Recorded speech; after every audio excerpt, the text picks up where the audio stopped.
computer. All right, we're recording. Perfect. So Alexia isn't able to join us today, and Laura, I believe, is on her way back from Laval, so she'll either hop on later or she'll watch this when she has a chance. Okay, for Kinza and Yas, do you guys have any questions from the last two sessions, from any of the recordings that I sent? Not that I can think of right now. No? Okay, perfect. And so last time we covered a lot of the theory, right? We really went in depth into the theory. And today what I want to show you is a bunch of different games and activities that you can do using that theoretical knowledge. It's really nice to start not necessarily on a swing the first time when you're giving home exercises, because they don't have those at home, right? Some families do, but very rarely. A lot of them will have a therapy ball, or it's easy to get one. A lot of them will be able to do movements that don't involve a lot of equipment. So we have some of those that we would give. And a scooter board is possibly the most useful thing you can have at home. Mini trampoline is really handy too, but we have scooter boards. There's 12-inch and I want to say like 18-inch. I can't remember the exact ones. There's smaller ones and there's bigger ones. And so the small ones you could attach two together. It works really well for, preschool age, that kind of stuff. But anybody over the age of 4 or 5, you really want to go towards the bigger one. The bigger one, they can go seated, they can go prone, they can go supine. All right, for just covering, prone is on your tummy and supine is on your back. Okay, and most important thing you're ever going to do when you use a scooter board is you're going to point down at the bottom and say, guys, look at this little image. Do you see what it says? And it's got feet standing on the scooter board with a big circle and a line through it. Right? And you say, what does this mean? What do you think it means? And I think it means you can't put your feet on the board. Exactly. The number one rule of the scooter board is we cannot stand on a scooter board. Right? Because as soon as you stand on a scooter board, it goes whoop, and you fall down and you smash your head. It's not a skateboard. So, baby's screaming. Sorry. They're attempting to put him down in the swing.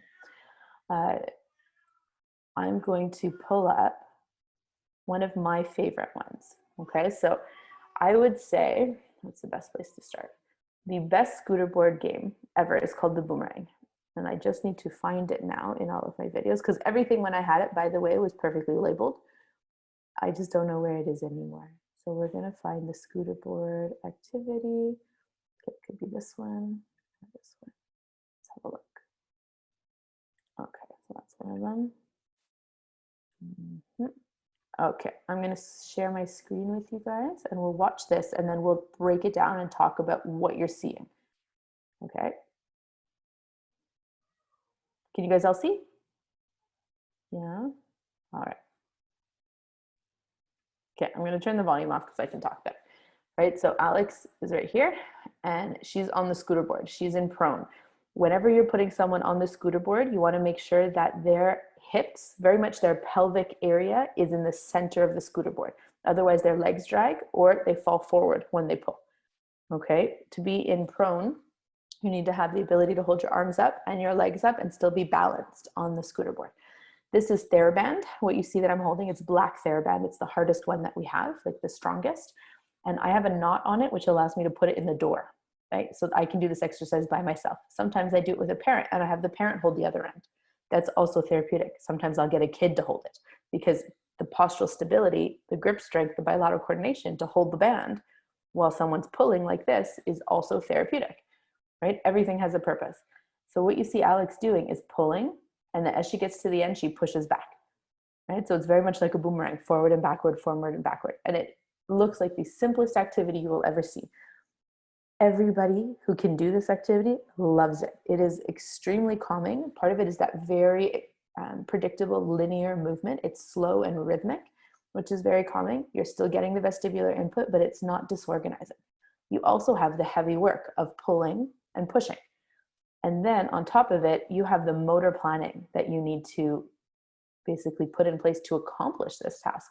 A lot of kids that you try and see, I had her go under at the end, right? So that involves a lot of timing as well. So what I really like about this is the motor planning, the probe, the vestibular, and then you can add levels to it. You can even have it so that you have things on the floor next to you. And as you go back, they have to let go with one hand, grab it, pull forward, and put it in a basket, right? So just by adding bean bags as an example, right? Or pieces of a shape sorter or a puzzle or any of that, I've now made it a visual motor and hand-eye activity, right? And it's still the same activity. So that's what they talk about when they mention grading, right? When they say grading an activity, it means you can literally take one activity and probably recreate it 15 different times, right? But you can do it in a way that makes it interesting to the child and also builds with their ability level, right? Builds up with what they can do skill-wise.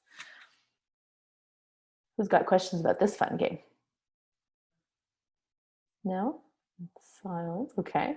So that's one of my absolute favorites. Screen sharing has stopped. Now I'm going to show you the other way you can do the same activity.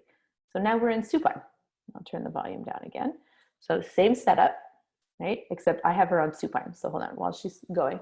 In order to do an activity in supine, what you need to really recognize is how to get on the board. So you guys all need to sit on a board and try to do it, because you have to scoot your body all the way to the end, as if you're about to fall off the scooter board.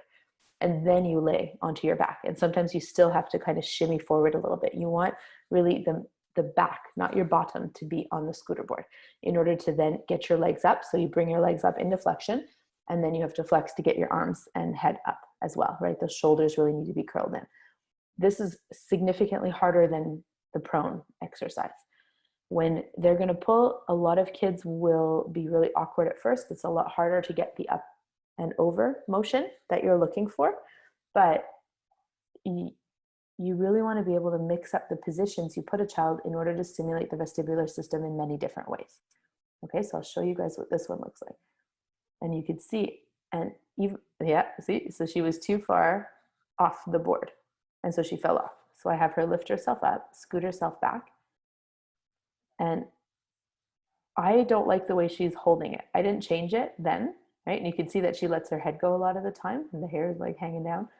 So always be aware of hair. If they don't have a hair elastic, tuck it into their shirt or you hold it. But yes, she switched her hands. So that's a lot more comfortable. A lot of kids will have an interesting grasp pattern, so you can change it and work on it in play. And then I had her let go, and she can go that way, or I could have had her let go going forward, right? That's what a long hallway is really useful for. I'm trying to think what else is important to know in this one. All the same kind of things with the linear, the rhythm, the motor planning, the vestibular, but because she's in supine, you're getting a whole different experience in the vestibular system. So if we, I guess, kind of back up to the vestibular system, when we're going to look at the anatomy of it, if you guys can remember that, or if you've looked it up lately, right, you've got your 3 semicircular canals. And at Point Claire, I actually have a 3D model that I got to play with. So you could see by being in which position, you would affect which inner canal. You can also download an app. Let me find it for you guys. Oh, shoot, Laura's like waiting for me to let her in. Oopsie. Okay, so she should be in. Maybe. Laura, are you there? I hope it's working. I'll show you guys what the app looks like. Okay, so it's called AVOR. Okay, and what's really cool about it, so it's a really creepy guy, but when you move your phone, you can see which one is being impacted. See how it does the colors? Right, so it lets you really practice figuring out which, so I'll show you what the app itself looks like. You see that one up at the top there? AVOR, right? And then there's the eye chart one next to it, because that one's super interesting as well. Okay, because a lot of the stuff that you do vestibular-wise, you can also do with eyes, but we're not going to really go there right now. So the changing of position, by changing from supine and prone and seated, same with side lying, you're impacting a different semicircular canal. And by impacting the different semicircular canals, as well as going to start and stop, you're having a greater vestibular impact than if you do consistent movement and if you always stay in the same plane. A lot of kids will come in and they don't like to tip their head backwards for hair washing. Babies will come in and they don't like to be laid on their back for diaper changes, right? They don't like to sleep on their back. That's a real big problem, because now everybody says you have to sleep on your back, right? Back is best. And it is. It's definitely much safer until the child is able to roll on their own. But if they are uncomfortable in the supine position is a vestibular issue. And I've seen it more than once. So it's really interesting how we can impact it just by playing simple games like this. A child who's really resistant to this position, you cannot force them into it. Okay, that will end in disaster. What you're better off to do is have them first start on the floor. See if they'll just lie on the floor on their back with their feet on the wall, right? And then sometimes what you could do is you could put a target or put tape of an X, and you could just have them throw a ball against it, right? Something really simple, but having them get comfortable and familiar with that supine position. Then you can see, can they lift their head up? So maybe they can lift their head up and touch the X, right? And alternate doing it. Or you can go both of you on your back with your feet touching, but your legs bent, and pass a ball, right? So you're also going to be doing crunches, but you can pass the ball back and forth. Anything that you can do to get them comfortable in a play setting in that supine position. Then once they're able to do that and you don't see that they get completely disorganized, what I mean by disorganized, you'll tell, right? So I had a kiddo that I did this with recently, and I know there was vestibular issues. He's one of those who really never liked having his diaper changed, never slept on his back, always slept on his stomach. Even swimming on his back in the pool was an issue, right? We really worked hard towards that. And he wasn't so comfortable on the scooter board, so we got down on the floor and he was throwing a tennis ball, right? And he was 9 at this time, 8 at this time, right? So it was a very simple task, very age appropriate. And he couldn't do it. He was throwing the ball, letting the ball bounce everywhere, getting up, moving, legs everywhere. And it's like, you know what? We're not doing this task. Like, we have to stop. This is not an appropriate task. I've completely lost him. He's so disorganized. And so we had to move on to something else completely. And I had to actually do big work, big proprioceptive and deep pressure work to reorganize him and bring him back. Right. And so that's going to come with experience, but also just always being aware that even though we think it's the just right activity and it is where they should be working, if they can't do it, it really means that they can't. Right. It doesn't always help to say, okay, focus or restart or let's do this. Because I reset it. I tried a couple different ways and it wasn't happening. So we stopped and we moved away, and we didn't revisit that one right away. We kind of worked our way towards other activities, but the motor demand and the vestibular demand was too high. Does that sound okay to everybody? I have a quick question. Yes. For these scooter board activities, are these meant more for kids who have vestibular proprioceptive challenges or like low tone? Like, is that the idea for these ones? So every exercise that you do probably works 50 different things, right? I would say that most of the children we see will work on the scooter board at some point, especially because it's easier to start if the swings are busy, especially now there's fewer swings, right? Then we can go to the board and they can get one at home and they can do these exercises at home. So vestibular, 100%, we're going to work on the scooter board because it is movement and it allows us to do movement in a linear plane, right? When you think about grading for your vestibular, you start with linear, then you move your way to orbital, then you move your way to rotation. Orbital means going here and you're around a fixed point. I have a video to show you guys for that too, right? Rotation is when you are in the axis and you are rotating, right? And then the other way to grade the vestibular activity is by speed.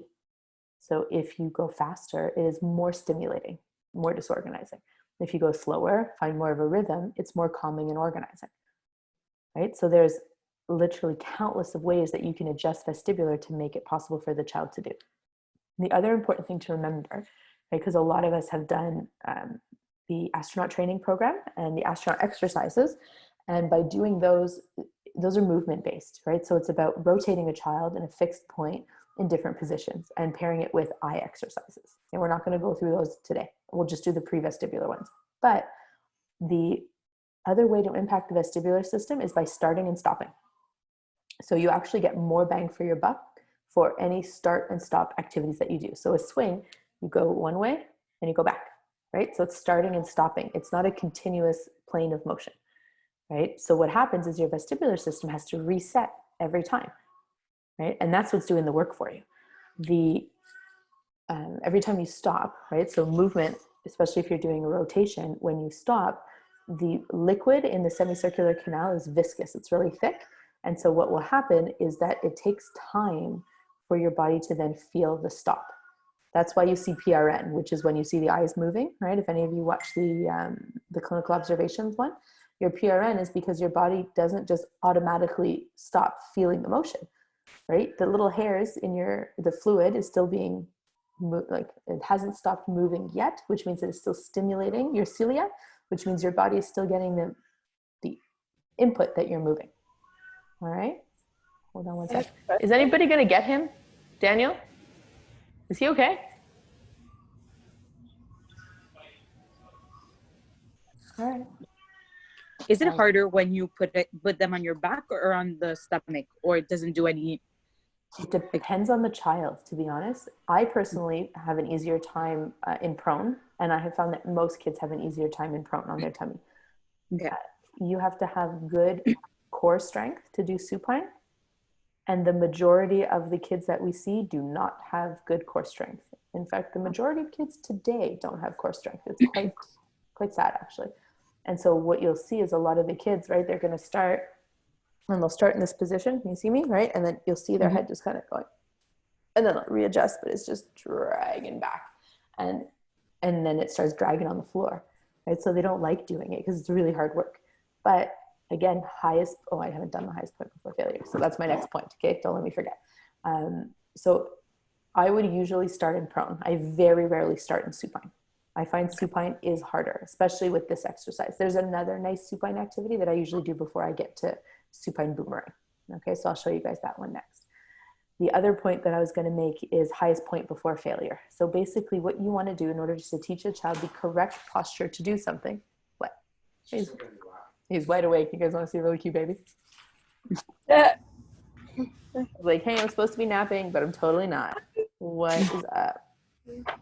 He's like, yeah, that's right. I puked on my mom right before I was supposed to do this presentation. So she had to change, right? That was so nice of her. Yeah. Well, he looks fly. Okay, Yeah, he's cool. He's like, I'm great. I have a quick question. Yes. When it says, I remember being told back in my pediatric staff way back when, that when you worked in rotation, you had to be careful, because you have to be careful to not rotate a child one way and then not the other, because then it could have negative effects. Except if you make a child ill rotating in one direction. I wouldn't repeat the process. But yes, my preference is to always provide the same input to both directions, right? I don't have the research on that. I just have the life experience on that I tend to get a better response and a more organized reaction if we do both directions. And the reason you want to do it is that when you're rotating in one direction, you're affecting one by turning it on and turning the other one off. When you do the other direction, it switches, right? Okay. So you need to even it out. You're further stimulating. Exactly. So when we talk about highest point before failure, because that's a super important skill to kind of have and think about, when you're going to teach something, a good example is for us too, okay? So if you're going to learn to do a push-up, right? Like the real push-ups, not on your knees, the really hardcore push-ups, the ones that I can do like, so you want to do the push-ups. If you say, I'm going to do 5 push-ups, and your first 2 push-ups are perfect. Your technique is great. You have nice ab strength. You've got good straight position, right? Your arms go all the way down. You push all the way up, but then you start to fatigue. And so your third push-up, your bottom starts to lift a little bit, right? So you're less engagement of your core, and you're pushing less with your arms. So you're going down a little bit less. And then your fourth and your fifth, and each time the quality of your movement gets worse because you're getting tired and you're not doing it properly. I have now taught my body to do it incorrectly. My preference is to do 2 perfect push-ups for a week. And that will usually then guarantee me a third push-up that's perfect, right? So you're better off to do a smaller number of repetitions perfectly than to do a higher number of repetitions the wrong way, because your body will then create a motor plan that is incorrect. You're also going to be building pattern, like strengthening the wrong areas, because those aren't the muscles that are supposed to be working in that exercise. So a lot of therapists will give a child a number and say, okay, we're going to do 5.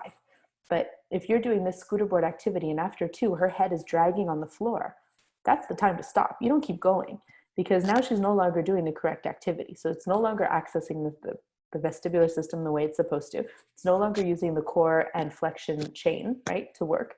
And she's probably going to get her hair stuck in the scooter board, so she's not going to want to do the activity anymore. So when I mean highest point before failure is you want to target that, you want to find it. So in the first time you do it, you watch and you say, oh, they did 5 perfect ones. The 6th one, we started to go downhill. So my exercise program for home is going to be 5. I'm not going to say do 10, because then they're going to do 5 really good ones and 10 really poor ones. And then they're going to learn to do it wrong. Does that make sense? And so it's pretty much across the board that we use that tenet. A lot of people talk about it with oral motor exercises, but it works for everything, right? Highest point before failure. You're also going to get more compliance that way, because if the child is seeing that it's hard and is constantly getting to the point where they fail or they don't do it correctly, they will quit on you faster. So if you correctly identify where their just right level is and you say, that's what we're going to do, and you explain it to them, explain it to the parents too, right? It's like any kind of workout. If I do 5 push-ups every single day for a week, I can probably do 6. Right? It'll let me get to the next level appropriately, as opposed to going to the next level when I'm not ready. Anybody have any questions about that? No, that makes sense. Okay, so let me close this one. We're back here, and I will find us the other supine one that I wanted to show you guys. Hopefully, this is orbital, that's orbital. They're like tiny little thumbnails, guys. It's so hard for me to see exactly what I was doing. It must be this one. Nope, it's not that one. This is a seated one. Do you guys want me to jump around or really stay like in the order that I want to do? Okay, so here's another one in prone. So I'll show you guys this one.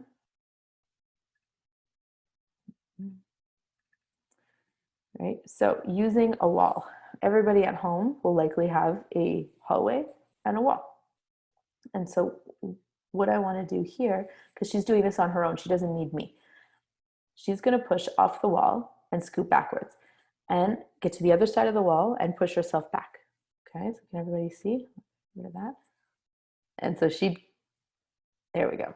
Perfect. So at the same time as she cannot see where she's going and back, she has to basically learn from her first experience how far to push in order to not bang her knees. And that time she didn't even bend her knees far enough really to get good emphasis, no, that's not the right word, propulsion going forward, right? And so the proprioceptive work and the body awareness necessary for this task is huge, but it's such a simple task. She's literally pushing off a wall, going forward and backward, forward and backward. So again, you have that linear rhythmic movement, right? Which is what we're looking at for organization, calming, stimulating vestibular input. But instead of pulling and pushing on something, she's pushing against a wall. So again, you have the proprioceptive, right? So the joints are getting action. You've got deep pressure on the hands and the feet, because those are the ones that are pushing off of the walls. But you've got a timing and motor planning aspect to it that's very, very different. But what's nice about this one is they can do it on their own. So you can literally say, go ahead, do this every single day until you get tired, right? And then they stop. So this is a great activity as a body break for homework. The parents are doing homework with the kiddo, and they say, oh, you know, you look a little disorganized. Why don't you go do your scooter board game where you go back and forth? And that lets mom and dad get organized, get the next one ready, because they don't have to oversee the exercise. And the one I was looking, any questions about this one? Yes, quick question. Yeah. Would you tend to recommend this for somebody that you want to work core strength, vestibular, or kind of both? Both. So if I'm working core, if I'm working arms, if I'm working prone extension, right? Because some of our kids, a good example, there was a 2.5-year-old that I evaluated when I first came back from mat leave this past year, right? And the reason for referral really was disorganization, too much energy, not following instructions, like just really kind of the kid that looks like he has ADHD but doesn't necessarily have it because it's 2.5, and that's normal for 2.5-year-old. But he really couldn't play on his own. He had to be supervised at all times. He made dangerous choices. He couldn't organize his body to do something. And so when I did the assessment, I was kind of watching what he was doing and questioning mom. He didn't do tummy time as a kid. He hated it. Hated tummy time. Wasn't really into it. He'd started walking really early. He started running really early. Like he was a fast mover, and his brute strength was phenomenal, right? But his motor coordination with that strength was terrible. And when I got him on a scooter board, I couldn't get him to stay on it for longer than like 30 seconds. That was the max. Even lying in prone on the floor, he wouldn't stay. He got super uncomfortable, and he kept, like, one leg would come up. He'd rotate to the side to reach forward. No matter how interesting the game was, he couldn't stay in that position. So that to me spoke of vestibular issues, right? And as I got to know him more and more, we were totally on the ball with it. But he couldn't stay in that position. So that's why I worked in that position, right? It should be easy and comfortable. My baby can do it. I can do it. You can do it. You know, it's very simple and super important to feel comfortable with gravity that way. And if you can't, it disorganizes your whole body. So what I did is I got the kiddo on the floor, and we would do puzzles, we would do games, and there's the Paw Patrol game at Point Claire, the Paw Patrol game. I hate Paw Patrol, just so everybody knows. I really, like, the song gives me anxiety now because it's every morning I have to watch Paw Patrol. However, it's like a little bingo game with chips, and you have to put all the chips at one end, and I would put it so that he would be on his tummy, and he would have to take one, scoot down, and put it in, right? Or the other way is that he has to push the button to get the chip out, bring it back, and put it on the bingo board. So either way that would work, right? But he was super motivated because it's Paw Patrol. And so he stayed longer and longer. And what we saw over time with practice was, instead of being like this over the board, right? He started to then gain that strength. And then you could actually see the correct extension with his body. So he strengthened the whole part of his back, right? All of his extensor muscles. But he was also working in developmental flexion by pushing up with his hands. So he was strengthening all of this area as well, right? So it was just a simple game, but it rearranged his entire core. And as we saw his core strength improve in this activity, so vestibular and core are connected, right? If you go back to those sensory levels that we talked about last time, right, guys? If you think about core and postural stability, it's a vestibular thing and a proprioceptive thing. Those two things come together to develop those skills.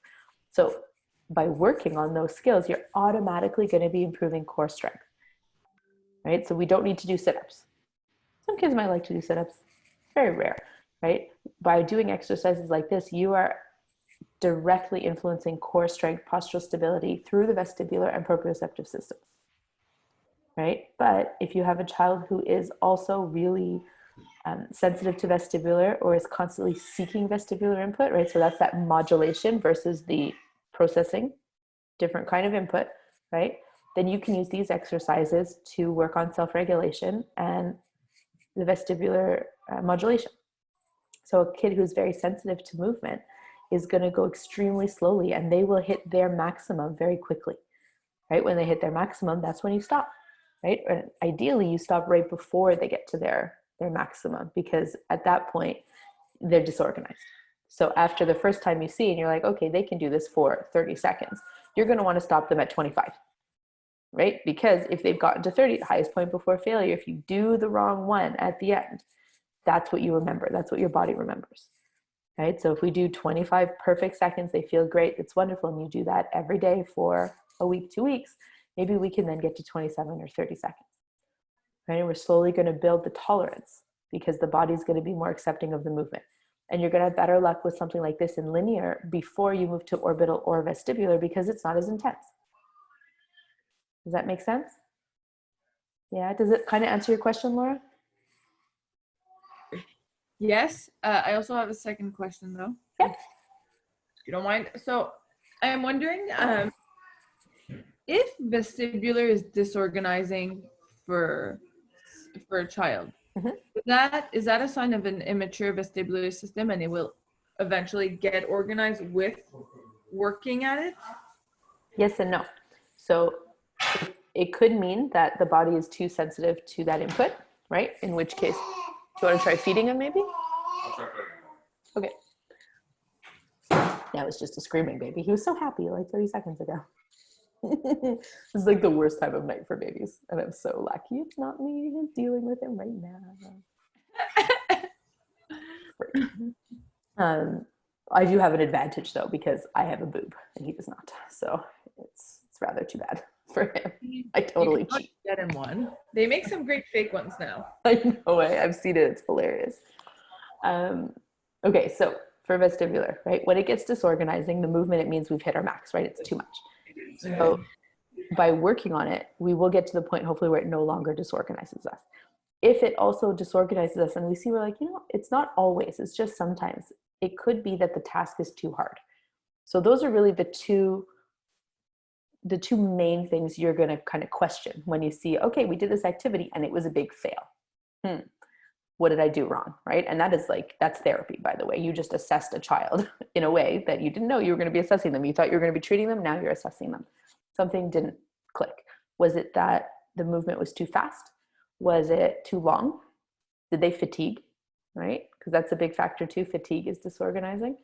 Was the task too hard? So Laura and I evaluated a kiddo with ADHD plus on Sunday. Okay, like I was sweating and exhausted by the end of it. However, every motor demand we presented, right? He met it with an avoidance. So instead of giving it a try, we saw the hyperactivity. He left, and he was like, "Oh, let me try this. Oh, let me try this. Let me try this." So how much of it was hyperactivity, and how much of it was avoidance of a task that is motor based and too hard? Right? It's likely a mix of two, but I'm wondering now if that hyperactive response, that behavior, is his learned behavior to constant motor challenges, right? He's been trying to do all this stuff forever and it's too hard. So if you have fun and touch all the other fun things that you can do and you avoid the stuff that you can't do, right? He has now succeeded in making his life so much better. He doesn't think, like we don't think it is, but he does, right? It's common sense. So when you see disorganization, right, like a kid like that, by providing more vestibular input, because he looked like he was seeking vestibular input. He looked like he was seeking it. He was trying to go on a swing. He was going on a ball and bouncing. He was running around, like literally looking for vestibular input on a swing, standing, trying to get his body moving. But I don't think that by providing him with more vestibular input, we would have organized him, right? We would have disorganized him more. He would have passed his threshold and then gone into higher disorganization. Okay, so it's something that's going to take practice for you guys to recognize. But basically, when you look at vestibular, and actually, I'm glad you asked that question because it's a really good topic for us to talk about. When you're going to provide vestibular input, when you've got a kid who is truly under responsive to vestibular input, right? So it looks like they're always looking for vestibular input. And so our hypothesis is two things. Either they're under responsive, so they need more in order to get it, right? It's like they have a bubble around them and you really have to push way harder to get through, right? So they need more to feel it the same way you and I would. Or they're sensory seeking, right? Sensory seeking means that our body is just looking for so much of it. It's like a dopamine hit. So it actually isn't providing something that we need. It's providing us with too much of something that we need.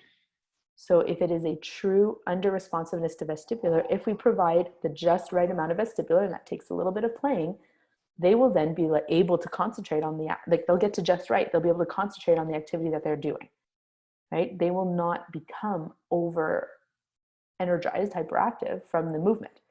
If you provide vestibular input, right? And you know it's a good amount, it's not too much, it should be a very reasonable amount for that child. And as you provide more and more, even with correct deep pressure, proprioceptive work, you see this kid's energy level going up and up and up and up and up, right?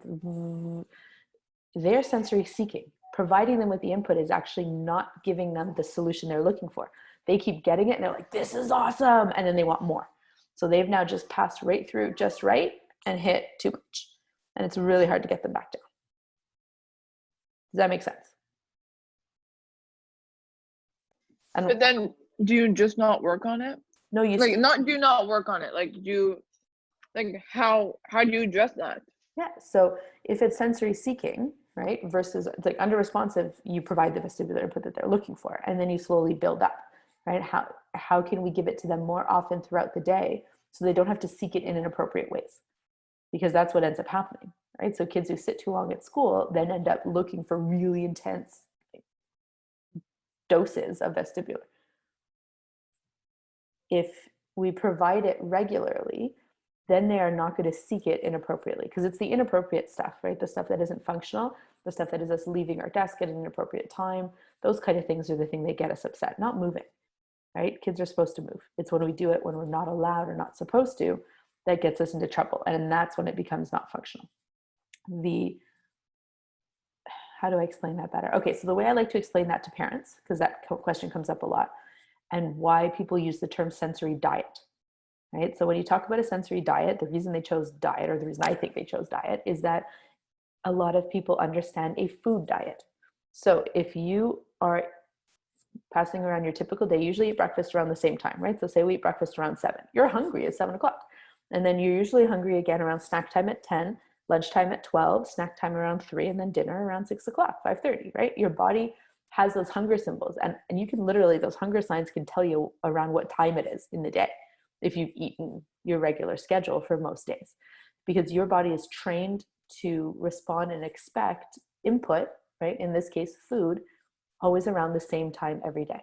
It's the same way that people who work nights aren't hungry necessarily during the day. They learn their hunger cues at night, right? So your body responds to the input that you provide it with on a regular basis. Now, say we miss lunch, right? We worked through lunch. It was crazy. It was super busy and you didn't have a time for a snack, and you get home and you order a pizza and you eat the whole pizza, right? Or you eat the entire poutine because you are so hungry and that poutine is amazing, and you eat it and then you feel terrible after. You're like, I can't believe I ate that. But also your stomach is just feeling terrible because you're not meant to eat quite that much, but you were so hungry that you binged. And that's what a lot of our kids do on sensory input. So they are missing it throughout the day. So when they get to the point that they can get it, they binge, right? And then they feel awful after, either going into shutdown, right? Or hyperactivity, right? Because their body has to respond in some way. They feel bad. But if we provide it, right, before school, at recess, at lunch, right after school, in the evening, like if we provide it at expected times, always around the same point every day, not the same input, right? We don't eat the same meal every day, but an input that targets those sensory areas that we're looking to target, the body is then going to feel good, right? And it's going to say, hey, I'm used to getting it at this time. It's going to expect it, right? And then that good feeling, the feeling of organization that comes from receiving the sensory input that you need, will then start to last longer and longer and longer. And their body's going to feel organized for longer periods of the day. That's also the way I explained the therapeutic brushing activity, right? The Wilbarger protocol. You're supposed to do it a set number of times a day, ideally 5. Okay, when I present it to families, I say, hey, mom, they want you to do this 5 times a day. And all of a sudden you see the family go, I can't do 5 times a day. Are you crazy? Right? You can see it in their face. And then I go, but I know that that's really hard to do and probably not a realistic expectation. So I ask my families to do it 3 times a day, right? In the morning, when you wake up, when you come home from school, and when you go to bed, right? Fit it into your daily rhythm. And you're going to get more compliance with the 3 times a day because they already think they're cheating the system. If you told them 3 times a day, they might do it once or twice. But if you told them they need to do it 5, but I'll let you do 3, they're going to be a lot more likely to do the 3 because they think they should be doing 5.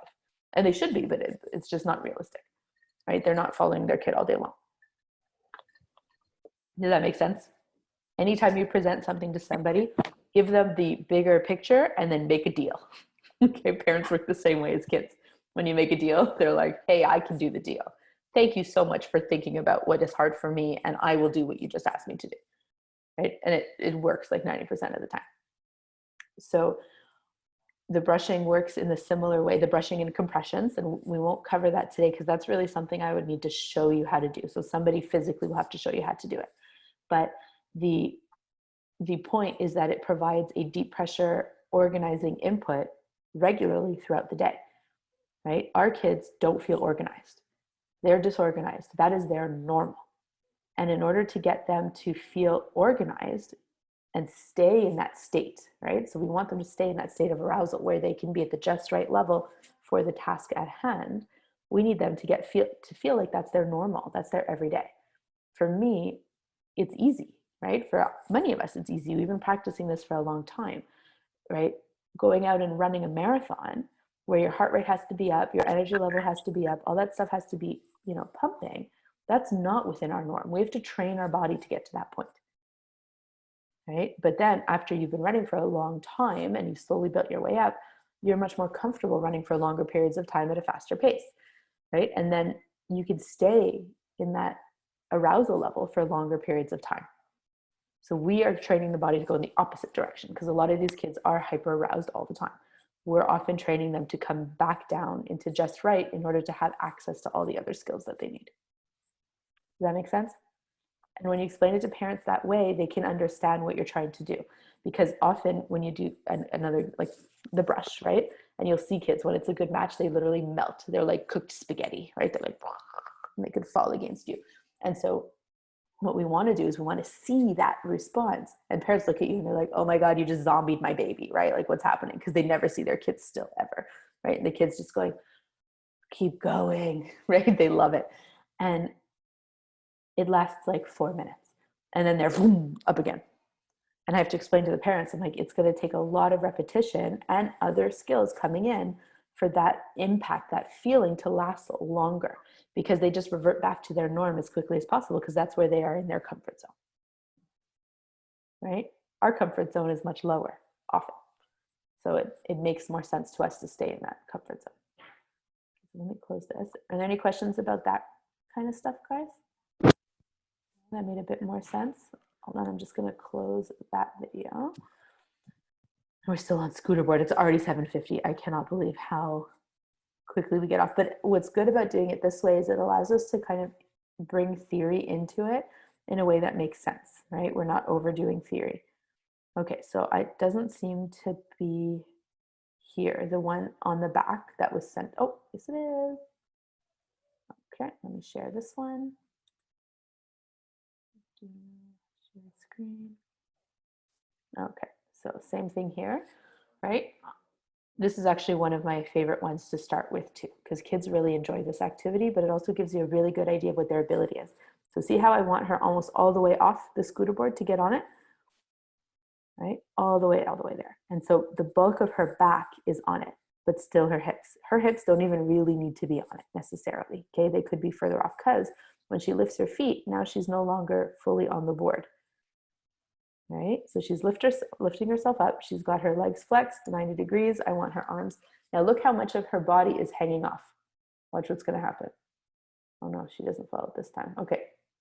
Sometimes you'll see a kid fall. Yeah, see, she's not comfortable. So she's got to scoot herself forward. Her hips aren't even on it. It's really her back. But now she's much more comfortable. She's got better flexion, right? And she's keeping her head up. But now you can see the head kind of going back.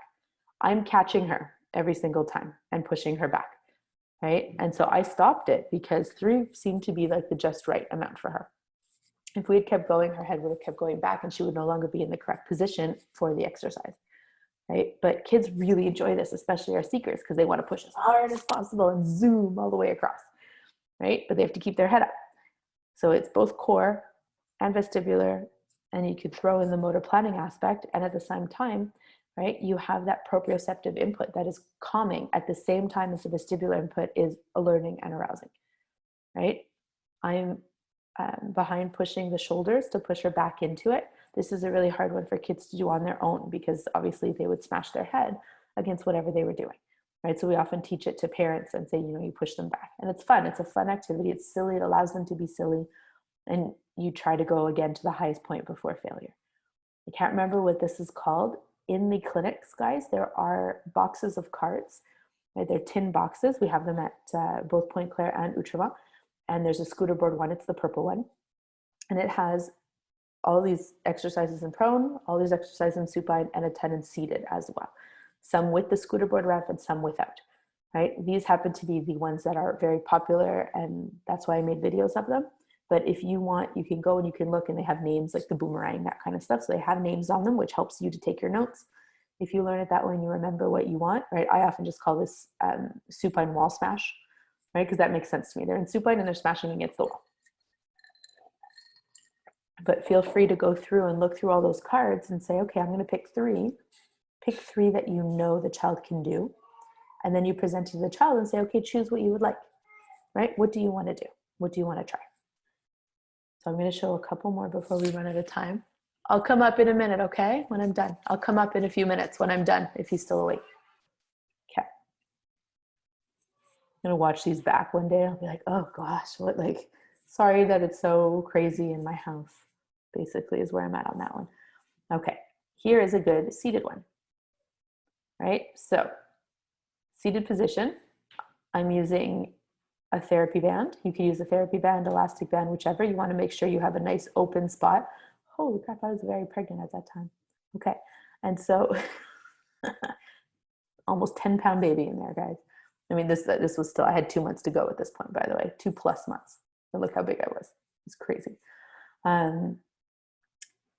By having a child in seated position, here you want a nice open space so that you're not going to bang into anything. But kids often find seated easier because we pass most of the day in seated, right? Or standing. So the vestibular system is more comfortable that way. So I'll show you guys what it looks like, right? I'm basically wanting her to hold on with her hands, and she's got to stabilize. So this is core, this is upper extremity strength, right? Postural stability. You're going to see some trunk rotation in there, but I want her to hold it steady as I pull her around, and I'm going to do the orbits around me. Well, I'm not doing the orbits this time, never mind. This is when I'm going up and down. You can do this in the hallway too, right? And a lot of kids are going to fall off as soon as you do that turning motion. They will fall right off. Or as soon as you pull forward, they fall forward. Or they overcompensate trying to stabilize and they fall backwards. So it's super interesting to see. And you can see she goes back and forth, but then we get the rhythm, and now she's able to use her hands to move herself, and I have to do less of the work because the child is pulling and able to move it. They think this is so fun. You can really get high in your speeds, right? So that the kids who are seeking a lot of input and need it could get the input that they're looking for. But at the same time, you've got that start and stop effect that we're looking for. You have core stability, so you're working a lot of the trunk doing this, and you're incorporating midline bilateral coordination and upper extremity strength and coordination, right? It's a pretty heavy activity. And you'll see that they'll be more comfortable going in one direction to turn than another. We're going to be the same. You'll be comfortable pulling more in one direction than the other one. Do you guys have any questions about this one? No? This is a really good one to pull out when you're not sure what to do. Especially if you're trying to get a kid to the end of the session and you want to get them to the door, because that can be a really problematic thing. You could just have them sit crisscross applesauce like this, and you can pull them all the way using an elastic, right? And say, okay, so we have the choice. We can race to the front, or I can pull you on the scooter board. And then they're like, oh my God, you can pull me on the scooter board. This is awesome. And so they forget that they're leaving and they didn't want to leave because you're pulling them on the scooter board. When you see kids falling back, that's the thing you'll see most often, right? When they overcompensate, you can provide home exercises and home activities to work on that. They can go sliding, right? Because when you go down a slide, you have to have that same ability to hold yourself up against momentum. You can say sledding or tobogganing, same kind of thing. A lot of kids, when they go sledding, they'll just fall backwards into the sled, right? They can't hold themselves up against the pull of the momentum that you're providing. You can have them go and run up and down hills, anything like that, where they have to basically move their body against an angle. Let me close that one. Okay, and then here's one of my favorite supine ones. So same kind of thing. Oh, sorry, you can't see that yet. Hold on. Perfect. So Alex is now on her back again. So we're back in supine.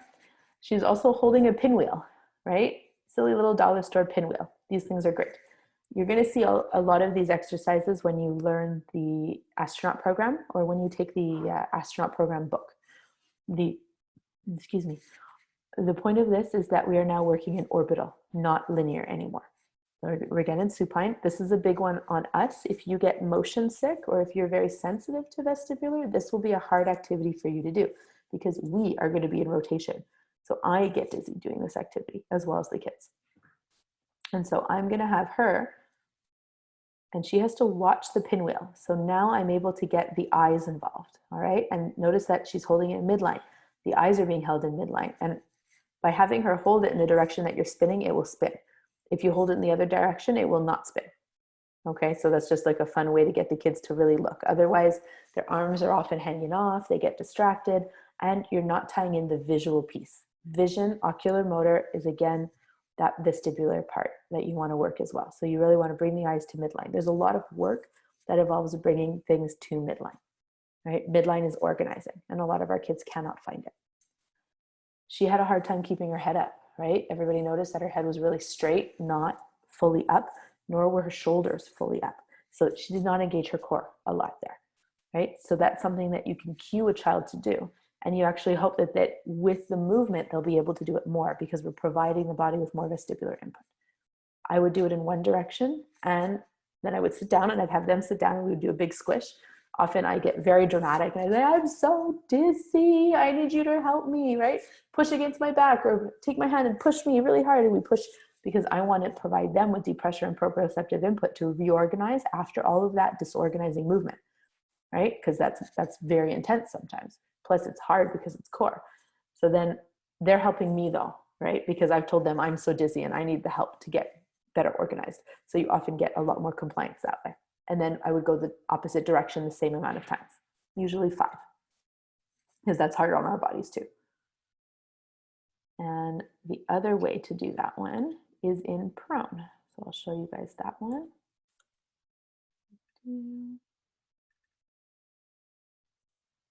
Oh, same kind of thing. I'm using the pinwheel in order to be able to guide the child's eyes, but sneaky in prone, it keeps their body up. Okay, what you'll see a lot when you try to do this activity is the hands start to drag, which can get dangerous, right? So they can't extend, or they can hold on to the board with one hand and only extend with one hand. This is a lot harder. It's so much harder to keep both arms up when you're doing this position. And you can see her kind of playing with it because she really didn't understand my instruction when I gave it to turn the wheel in the direction that we're spinning. So she's turned it to the side to try to get it to move, but she's also getting tired, which is why our arms are coming closer and closer and closer to the body, right? And then I'm dizzy, so I had to sit down, right? The opposite direction is done afterwards. What you'll see is that kids either cannot keep that extension, right? They cannot keep their head up to look, so they're always dragging, going down. And that's the same kind of rule of highest point before failure. So when you see them in the good position, you keep going. When you see the position fail, you stop. All right. These activities are ones I would often choose when we've done a lot of the linear stuff already, and we're looking to increase the difficulty level or the intensity level of the activity. Or if it's a kid who's like, I'm bored, I'm bored, I'm bored. I'm like, okay, let's try it a different way. And I'll go here to see if this is going to work. I'll also do this if it's a child that we're working on prone extension, because I really want to work on their extensor muscles with momentum, right? And they've already been doing the linear, so now I'm putting in the side to side movement. From a vestibular standpoint, I'm going to do this exercise when I want to move up towards rotation for a child who cannot tolerate rotation yet, right? So I'll have done linear, and then I say, okay, the next step is orbital, and I'll go really slow at first, right? And just a few repetitions, and we'll slowly increase both repetition and speed. Does that make sense? All right. So those are the main scooter board ones I'm going to show you guys today, okay? And then I think I'm just going to look for the other easy one. So here's a good one. I don't know why I have 2 of them, but anyway. Okay, this is just a simple one. So I'll just show you guys a couple simple ones that you can do without a lot of equipment. So just sitting, you can do this standing. You can also do this sitting in chairs, 90 degrees at the hips, ankles, and knees, right? And you're sitting back to back, and I have a weighted ball in my hand. So that probably weighs about 2.5 pounds. The weight is really useful because it provides proprioceptive feedback to the body, right? So a child who has poor tactile or poor proprioceptive processing will respond better to something with weight because it is giving them more of the information, right? So they're going to feel it, or be more likely to feel it. You can also do this with a bigger ball, one of those gym balls, but basically what we're looking to do, right, is to go side to side. So we're going to try to work trunk rotation and core strength, because and I have terrible rotation because obviously I'm hugely pregnant, but you could see Alex does a very nice job of it, right? And so she's coming around, and you see that by using 2 hands, and always using 2 hands, one hand is on top and one will be on the bottom, and then I switch directions. Okay, so that's the motor aspect that you're looking at. When you think about it from a vestibular standpoint, right, we're hugely affecting the vestibular system with this simple exercise, right? If you look at it again, the head tilt, the head movement from side to side is vestibular, right? So it's such a simple thing. You don't even think about it because your body isn't in motion. But in order to influence the vestibular system, it is all about head position and head movement. It has nothing to do with the body, right? So anytime, if you're in prone and you think you're working something, but the head is upright or down, you're actually triggering it in different planes, different ways. So you can see that the head position changes left to right. So it provides vestibular input, it provides bilateral coordination, core, trunk rotation, because you'll see a lot of our kids that move kind of like a robot, that they're really stiff and they turn their whole body. So then you can go down to exercises like this to work their way into that trunk rotation. That's going to also influence your reflex work later on. So we can talk about that another day. We're not going to go there. And then using the same principles, where would those ones be? Ooh, I think this is one of them. So the pre-vestibular activities, and I will send them to you because I have them on my computer on a PDF. We have the astronaut training book, right? So the book has a whole bunch of activities that you do as well as the astronaut program itself. The pre-vestibular activities, there's 4. I'm not sure if I have it on video, but the first one is simple rotation. So you read all the instructions, guys, but they call it robot spins, I think, or robot twirls. So you're basically going to stand in an open, safe space, arms out, and you're going to rotate, right? The child is going to rotate themselves around, that fixed axis, and try 5 times and see if they can go further. Stop at 10. I always stop by 10. And I always warn the kids to sit down afterwards, right? So we squat down and we sit down after because we're going to be dizzy. And then we'll do the opposite direction. What you'll see is some kids will spin out of control really quickly, right? And they can't keep their arms up. So a lot of them, the arms will drop down, right? So that's a whole other discussion. We're not going to go into that, but if you see that, come and ask me about it, okay? What you'll see is that they get extremely dizzy and have to stop, or that they don't feel dizzy at all. That's my personal favorite. I'm never dizzy. It's like a challenge to me to make them dizzy. And they likely aren't because they are so under responsive to vestibular input that they have never felt dizzy. It's so scary to them when they finally feel dizziness. Okay, because it's a very intense feeling. It's supposed to be. It's supposed to tell your body to stop. So one of the other activities for the pre-vestibular activities, this is one of my absolute favorite all-time activities. I do this with almost every child, is, what's it called? Catch a falling star. And so here's my falling star, right? You can call it whatever you want. It's just what it's called in the book. Again, I'm using the weight. You can use a bigger thing. You can, at home, if they don't have balls, they can use rolled up socks. You can use a stuffy, any kind of tutu that a kid wants to use. There's lots of options. In the pictures, they don't even use an object. I love having an object. It really gives the child a lot more, guidance in the activity. And you're going to stand back to back. Once again, this is harder to do when you're tall and the kid is shorter, right? So it's hard for us to do this when we're on our knees, but you get around it. And so what you're going to see is that you want your legs spread apart, right? So feet apart, space between your knees, heavy ball, and you decide. So you're always the boss. So I want to look up. Now see how I ask Alex to look up, right? And catch it and then pass it down through the legs to me. And then I go right back up, right? Now you'll see that I'm not moving my feet at all, but she's adjusting every time. And we keep bumping bums. So we have to find the just right adjustment, right? And then I had her reverse the position. So let's look down here. See how both of our heads are down, right? That's really important. That is triggering the vestibular system. You will see some kids who will keep their head up and try to reach down and pass it down, right? That's a big tell for you guys that the vestibular system is sensitive, right? So it's either postural stability. If they look down, they're going to fall, or vestibular over-responsiveness. If they look down, it's going to make them feel dizzy and uncomfortable, right? So I've seen both. A lot of kids, the first time you do this, will face plant. Okay, so if you think it's a kid, or if you know it's a kid with poor postural stability, right, you're going to do this on a mat, not on a hard floor.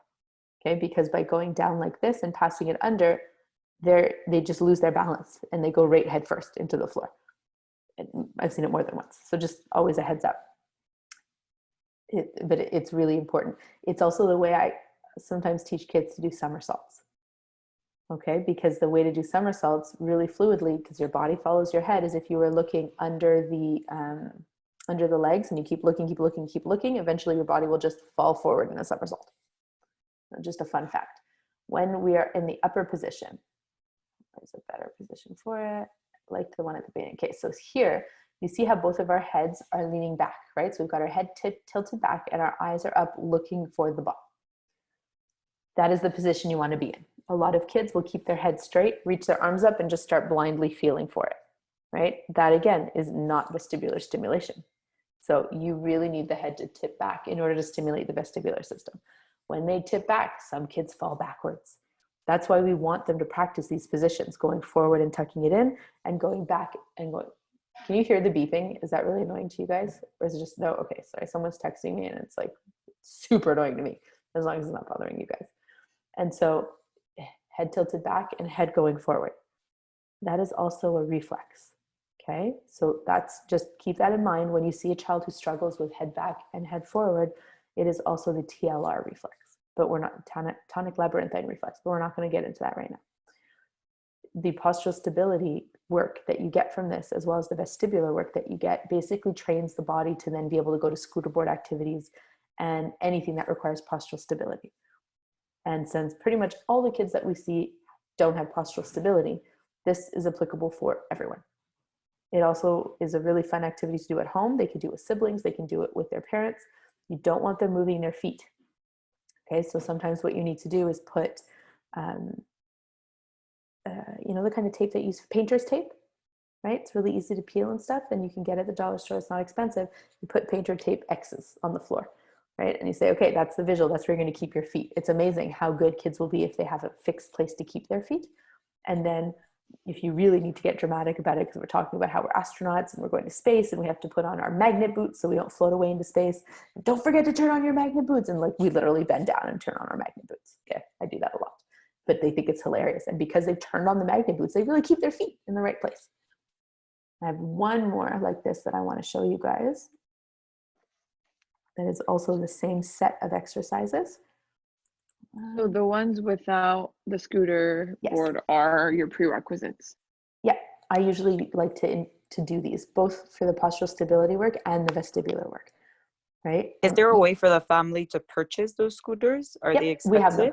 No, I buy them in bulk and we sell them. I think they're around $50 with tax in, right? Which That's isn't pretty that good. expensive. Yeah, I was gonna say, like, the smaller ones are actually almost as expensive as the big ones, which is why I recommend everybody get a big one. It's just cheaper instead of buying 2 small ones. But we buy them in big packs. I think we have about 4 or 5 left. We have to start looking again to see where I can get a deal.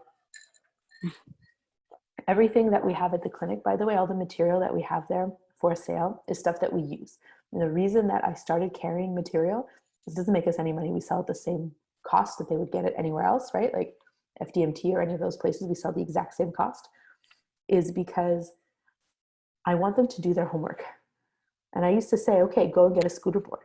And then I'd spend 6 months waiting for them to get the damn scooter board, right? And I would say, go to Amazon, go to FDMT, go to all these places, and they never go. And I understand it. They're busy, like life is crazy. They've got a kid with a lot of needs. It's not working out.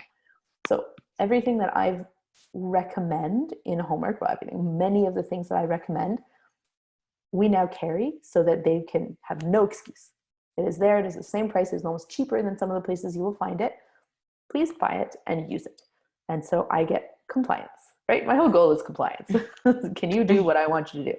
And so a lot of families, like when COVID started, we sold about 10 of these because the families were like, oh my God, I need to do all my therapy at home and telehealth and all that stuff. And so we had like a backdoor sales operation going where the family would pull up and we would leave it at the back door, and then they would send us their card number and we'd charge them, or they'd send an email money transfer, right? Because they needed stuff to do at home. And the scooter board is ideal for home. Super fun, and they love it. So that's why we carry it. And across the board, kids really enjoy it. Good question. This is another one of my favorite activities. It's called robot zapping. I think it's called that. That's what I call it. And when we do it, my cues are to stand back to back again. I want fingers up, right? Pointed. I'm the leader in this activity. I'm going to cross my body, bringing my finger, and look how Alex, so hold on, pause.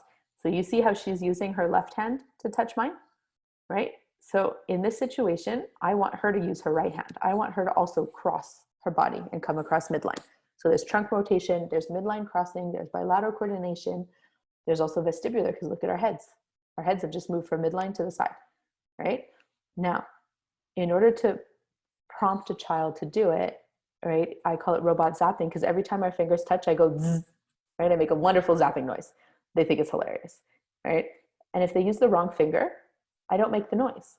So it's a really nice kind of feedback for them to be like, oh, why isn't it working, right? Or if they don't touch the tip of the finger, if they touch like wherever, right, or with their whole hand, I don't make the noise. That's not the activity.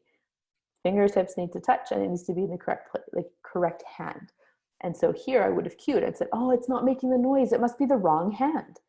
Because I don't want to tell them what to do. I want them to problem solve how to fix it, right? And on the second or third time we've done this exercise, if it's not a huge DCD, case or a kid with ASD, we'll usually get to the point where the child picks up on the rhythm and they're able to do it. And if they make the mistake once, they catch themselves and they come back. So making the noise helps. So here I correct her and she brings the other hand. There we go. And now I go the other way. So I want her to go around the other way. Right? So you see the trunk rotation. But now I've fooled her. I've gone up. So I can change my position as well, which increases, again, the demand, the hard thing. It now brings in the eyes. So now I have to scan. So not only do I have to turn my body, remember to use the correct side, but now I have to find, am I going up or down?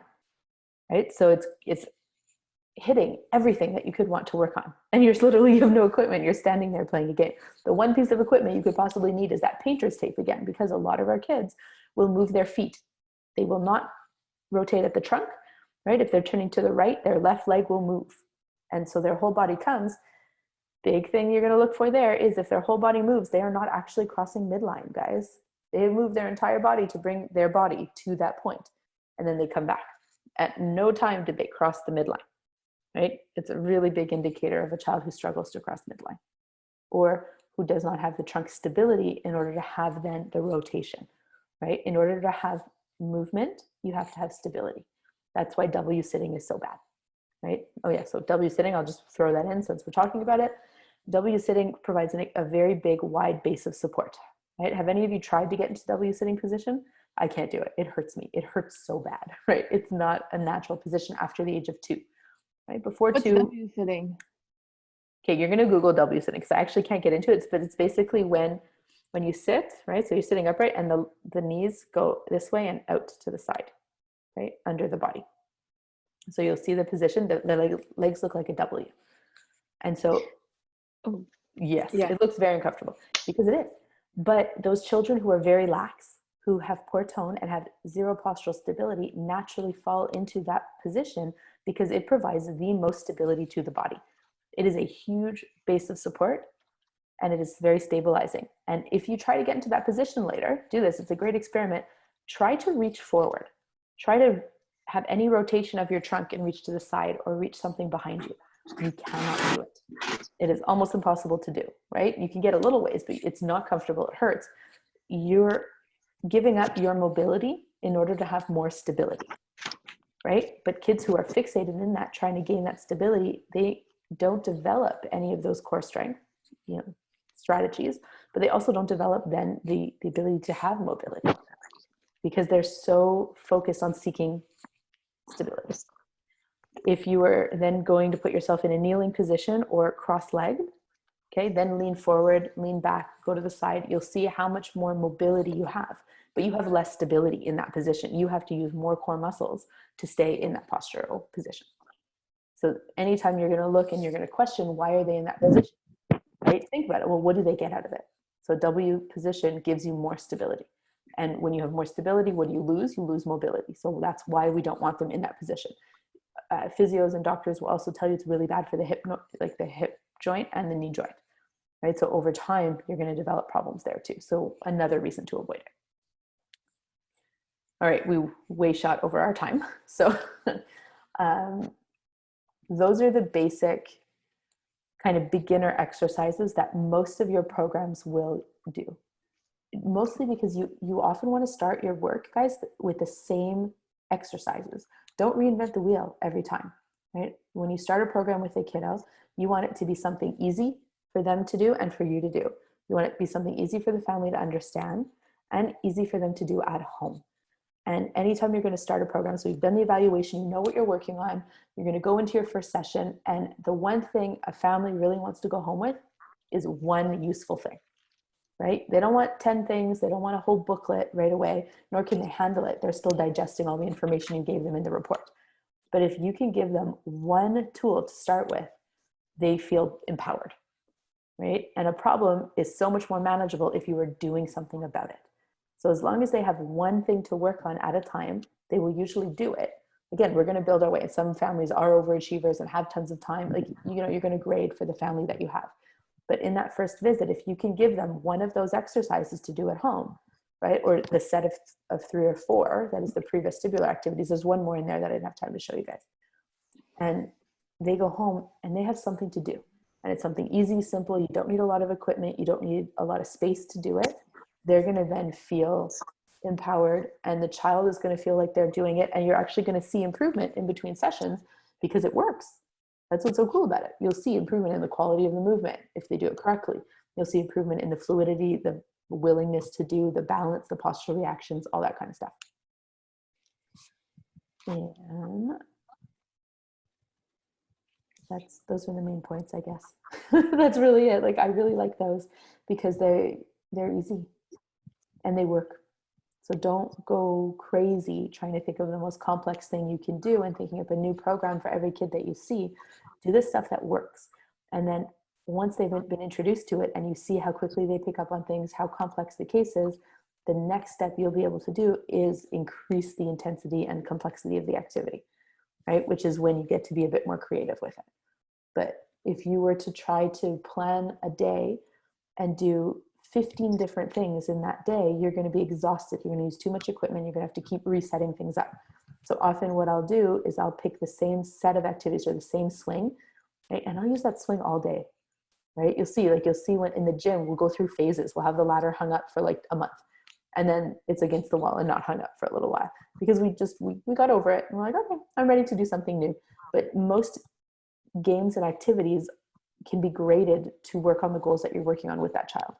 So if you are going to do an obstacle course, you can leave that obstacle course up most of the day, right? And the kids will provide slight adjustments to it, but you're not having to put away all the equipment and then retake it back out and then put it all in and then retake it back out. It's exhausting. Make your life easy and do the same theme, the same kind of activities, just graded to the child that you're working with for the day. Those are just 2 fun tips when you're planning your therapy sessions. Any specific questions for the stuff we covered today? No. I will send the recording of this one. I can send the recording of those videos. Alex has given us permission to share those. The only thing we are not allowed to do is give her name so that anybody could find her on Facebook or YouTube. That's what she has said. Nobody is allowed to, as long as none of my friends see me doing this, we can use the videos, is where we're at. So none of her friends can know that she did this. Okay? That's a good deal. It's Fair deal. I thought so. So if you want me to send them at any point, do let me know. So I'm not going to send the whole bunch, but just send me a quick email or a text and let me know when you want, and I'll work on sending some of them out. Yeah. Any other questions for today? What I'll do is I will send you guys on WeTransfer the next set of kind of videos, but not just videos. What are they? They are called educational videos. Lectures, yeah. What are the ones that you watch on the internet? Oh my God, my vocabulary is just gone. What am I thinking of? Like, I guess, whatever. The next trainings that were done on a computer that I recorded. So Webinars. Yes, that's the word I was looking for. That's exactly it. I'm like on the computer, over the internet, the web, the webinar. So I will send, there's one on non-suspension equipment, and there's another one on suspension equipment. Those are extremely useful, right? And there's another one by Teresa May Benson that also covers different equipment. Some of it is doubled, and I find her a little bit dry, but she's very knowledgeable. Whereas the other ones that are done by Sheila Frick and some of her team at Vital Links are more engaging, right? Better videos. They're also not as old. So not the people, the video quality itself, right? The other ones, like, so you know. Mary Kawar is actually in some of these. I think she does both of them. Mary Kawar is the one who helped create the astronaut program. She's got to be 80, in her 70s or 80s. She is not young. I met her. I did a course with her. She is super spry for her age, probably because she has spent her life spinning, right? And stimulating her vestibular system throughout her entire life. So she's crazy active, but she has spent her life developing vestibular activities. So it's really interesting to see what she comes up with. Okay, so you'll see her in some of those videos, and it'll be good. Like, watch it and then review it when you start seeing kids and you're looking for fresh ideas. Okay, that's how you'll use it. But some will kind of stick into you and you'll be like, oh, that's really cool. I want to use that. Sound good? All right, so I'll turn off the record.